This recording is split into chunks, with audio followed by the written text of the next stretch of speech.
Howdy plant people, Chandler Waring here with the UCF Arboretum Media and Marketing team. I'm here with Rachel from our Pollinator team and our Learning by Leading program, and Rachel's going to tell us a little bit about what we're doing today. Hey y'all, my name is Rachel, and today we are going to be planting our new pollinator garden. It's called the BS Garden for Barb Sharonowski, who started it, and we were happy to take it over for them. We were doing a lot of the maintenance for it, so we decided to do a total redesign.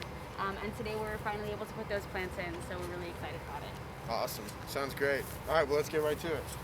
So this garden is pretty meadow style, so a lot of the plants that are in here are based on the natural lands that we have across the street.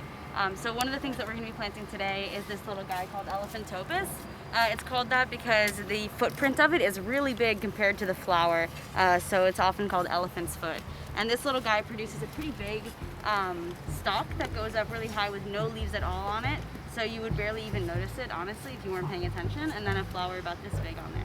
So this guy's called Elephantopas, and we're going to be planting that along with some other plants that we find in the natural lands, and then other things that are pretty popular around Florida that are generally good for mowing, low maintenance, and other things that kind of lend a wildflower and meadowy sense to it. So when we're planting, we try to make a circle about an inch around the pot. Okay. And then we'll remove the pot and we'll dig a hole that we want to be about appropriately deep.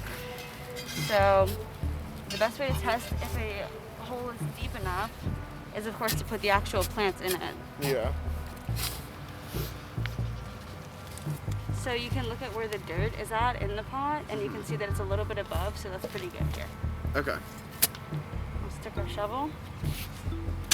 And then you want to be pretty gentle with the plant to make sure that you don't damage any of the foliage. And you can see this one's got really healthy roots because it's coming out the bottom.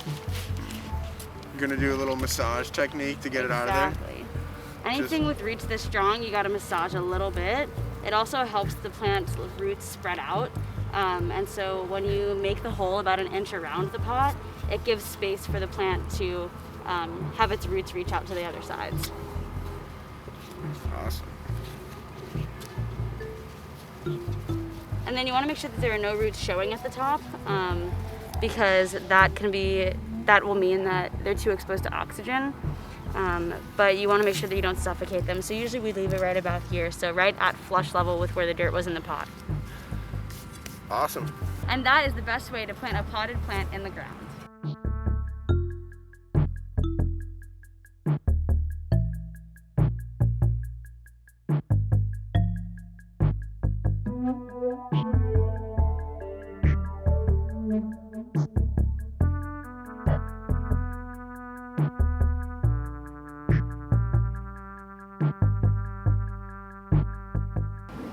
Alrighty folks, this has been a day in the life with the UCF Arboretum Pollinator team.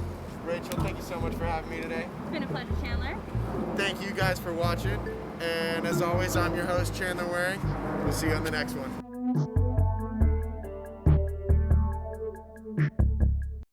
Feeling like Shia LaBeouf out here.